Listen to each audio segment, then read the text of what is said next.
aí galera, tudo bem? Professor Bruno aqui para mais uma videoaula de inglês. Hoje a gente vai falar sobre o Simple Past, que seria o passado simples, como conjugar os verbos no passado simples em inglês. Começando com o verbo to be, a gente tem aqui o verbo to be, que a gente já conhece já vários e vários vídeos, já que eu tenho colocado o verbo to be.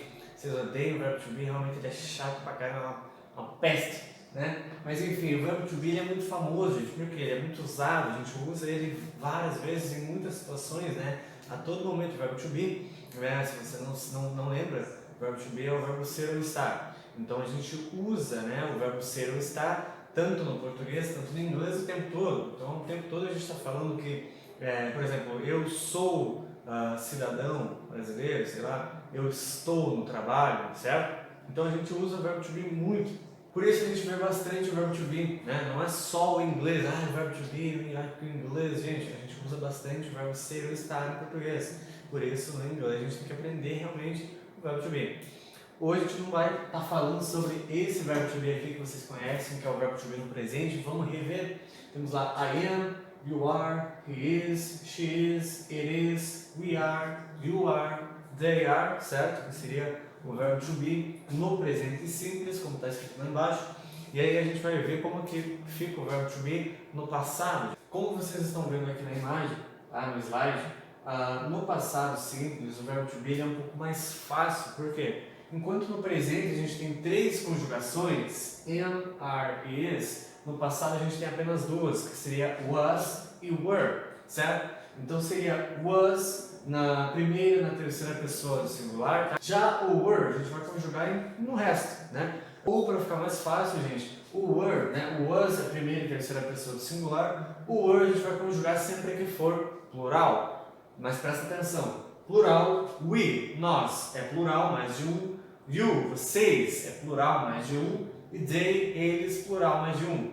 Então por isso, o were a gente conjuga no plural. Mas aqui, you were, esse you aqui é você, não é plural. O que acontece, gente? Esse you de você foi pegado daqui do you de vocês, que é plural. Com o surgimento do latim, né, todo o povo lá que falava inglês pensava, não, a gente tem que ter um sujeito ali para a segunda pessoa do singular, que é você, né, tu.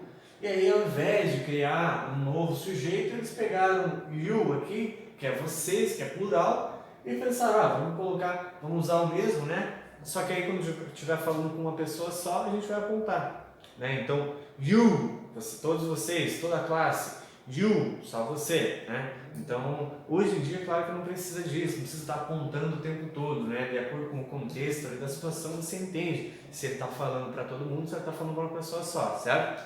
Mas, enfim, esse então é o verbo to be conjugado aí no passado simples, né, galera? Então, se o verbo to be é o verbo ser ou estar, ele conjugado no passado é o verbo era ou estava, certo?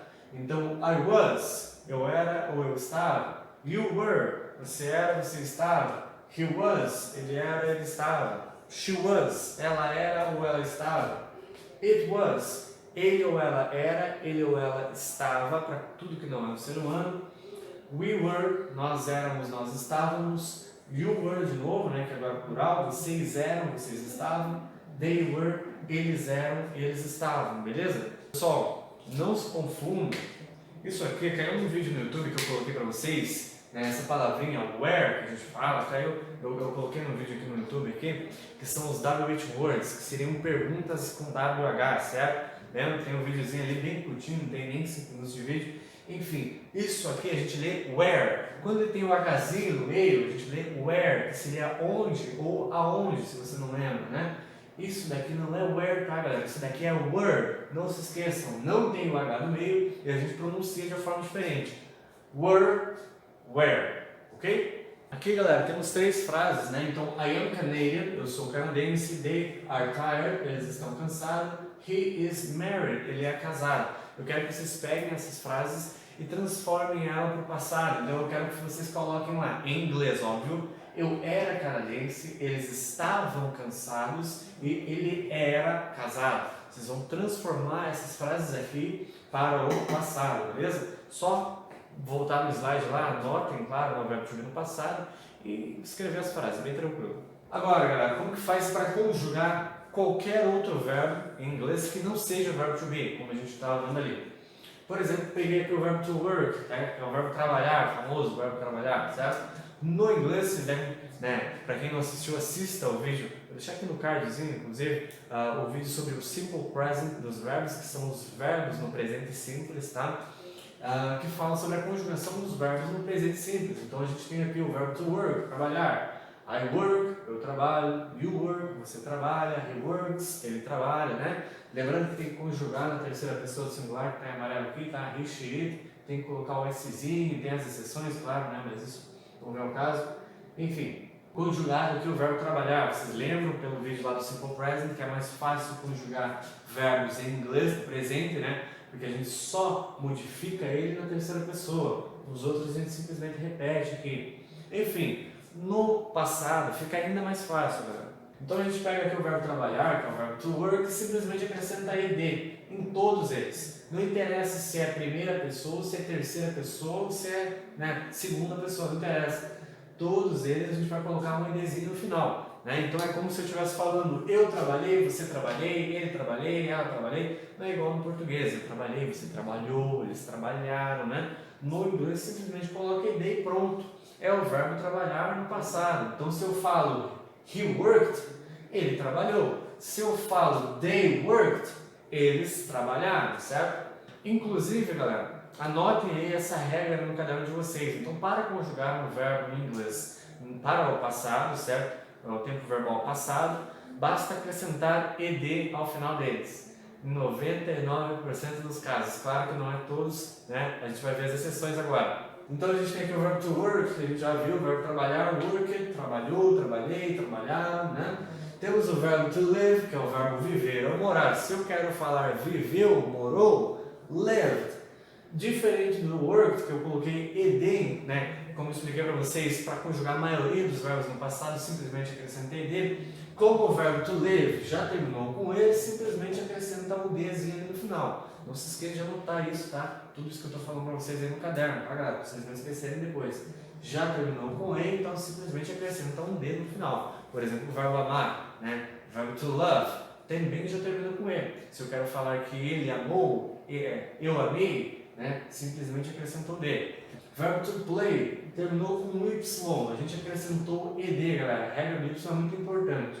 Se termina com Y e antes do Y vem uma vogal, que aqui no caso do play é a vogal A, coloca-se o ED. Agora, se termina com Y e antes do Y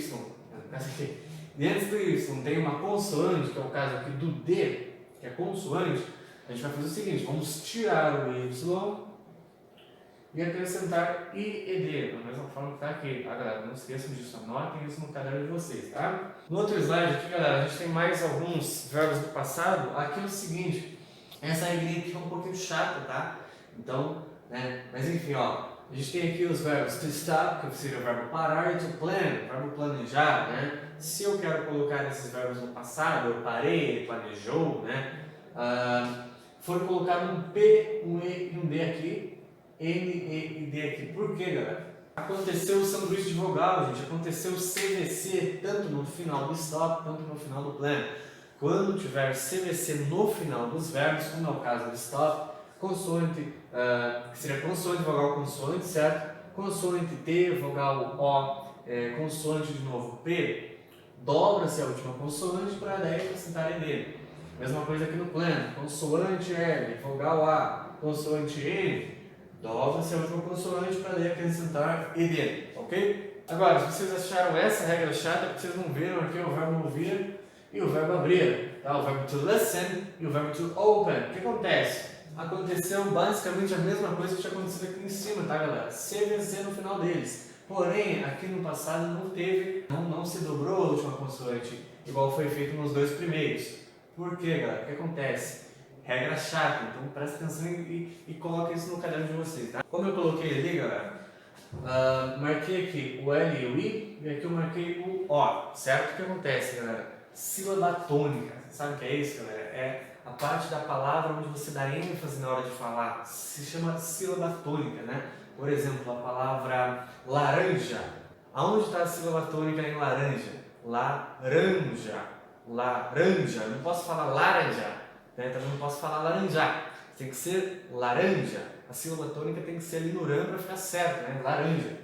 Sílaba tônica é isso, galera. E o que acontece? Aqui no verbo ouvir, no verbo abrir, no verbo to listen e no verbo to open, a sílaba tônica, que no caso do verbo ouvir, ficou ali no li. E a sílaba tônica no verbo abrir ficou lá no o. A gente fala listen e a gente fala open. Ou seja, quando houver a sílaba tônica no início do verbo, apesar de ter consoante igual a consoante no final, não vai lembrar a última consoante. Complicado, complicado. Essa regra aqui é realmente complicada, galera. E não tem macete, não tem o que faça, galera. Isso daqui tem que ser decorado, tá? Realmente não tem o que fazer. Ou você decora ou sinto muito, I'm so sorry for you. To listen e to open, certo? A sílaba tônica no início, simplesmente acrescentar um ed no final do verbo, tá? Aí a gente chega na parte dos verbos irregulares, galera. Verbos que não tem regra, tá? Eles fogem à regra, galera. Até agora a gente tinha visto verbos que tinham regra, né? Então a regra do ed no final, somente o d no final, ed no final, certo? Do verbo. Esses aqui são os verbos irregulares, eles não têm regra, né? Então eles são assim e pronto, não tem o que fazer, galera. Eu coloquei aqui os principais, tá? Então a gente tem aqui 5, né? 5 verbos irregulares. A gente tem o verbo to do, né? Pra quem não sabe o verbo to do é o verbo fazer. Se eu quero dizer fiz, né? O verbo fazer no passado vai ficar did. Verbo to speak, que é o verbo falar, né? Speak English, falar inglês. O verbo to speak no passado fica spoke, tá bom? Então a gente colocou um o e um e aqui que não existiam. Verbo to go, o verbo ir, mudou completamente para falar fui ou foi em inglês. É o verbo went, no passado, tá? Então o verbo to go, o verbo ir, went, foi. O verbo to cut, que é o verbo cortar, no passado, né? Ele é o regular, ele fica cut. Simplesmente é a mesma pronúncia, igual, para escrever para tudo, cara. Então se vocês querem falar, eu corto cabelo, I cut my hair. Eu cortei meu cabelo, I cut my hair. Como que você vai saber quando que é passado, quando que é presente? Vai depender da situação, vai depender do contexto, né, galera? Então se eu falo para vocês, I cut my hair every day, né, eu corto meu cabelo todos os dias. Vocês sabem que é o verbo cortar. Agora, I cut my hair yesterday. Eu cortei o meu cabelo ontem. Se eu falei yesterday, que é ontem, obviamente o verbo cortar está no passado. Então vocês vão saber a diferença ali entre presente e passado a partir do contexto que está sendo falado ali, tá? Verbo to read, que é o verbo ler. Opa, mesma coisa também. Só que aqui no cut você deixou ele azul, professor, e aqui no read você deixou amarelo. O que aconteceu? O que acontece, galera, é que o verbo to read, né, apesar de se escrever igual, na hora de pronunciar é diferente. Então se eu quero falar que eu leio livros, I read books. Agora, se eu quero falar que eu li um livro, I read a book. Tá? Então, read, presente, read, passado. Aí a gente tem duas frases, galera. Isso daqui também ajuda um pouquinho vocês, tá? Digamos assim, uma regra que é bem interessante. Temos duas frases. Você não foi, que seria uma negação, né? Tá negando ali, você não foi. E outra frase ali é uma pergunta, você foi? Inclusive, já postei aqui no canal um vídeo sobre como fazer perguntas em inglês. Se você não assistiu, assista lá que é muito importante, tá? Você não foi e a pergunta você foi, certo? O que acontece, galera? Quando a pergunta e quando ele está na negativa, de forma que está ali, também tem vídeo a respeito, né? O que acontece? A gente precisa usar auxiliar, certo? Quando não é o verbo to be, certo? Apesar do foi, né? É o verbo ir no passado, vocês viram aqui na aula que é o went, a gente não vai usar went para fazer essas frases. Para falar você não foi, you didn't go. Ou you did not go, tanto faz. Pergunta, você foi? Did you go? Né? Por quê, gente? Quando se usa um auxiliar, não pode conjugar o verbo. Então a gente usou o auxiliar did aqui. Aqui é o did not, né? Mas enfim, foi usado did nas duas frases. Quando se usa o auxiliar, nesse caso o auxiliar did, não pode conjugar o verbo. Então não conjuga o verbo ir. Eu não posso colocar ele no passado, ele tem que ficar no infinitivo. Qual que é o verbo infinitivo de ir? Verbo to go, tá? Por quê? O did, que é o nosso auxiliar, já está nos dando a entender que essa frase está no passado. Se não estivesse no passado, estaria do ali. Do you go? Você vai. Aí sim, como está o did, a gente sabe que é passado. Se a gente já sabe que é passado, o verbo no infinitivo. tá bom?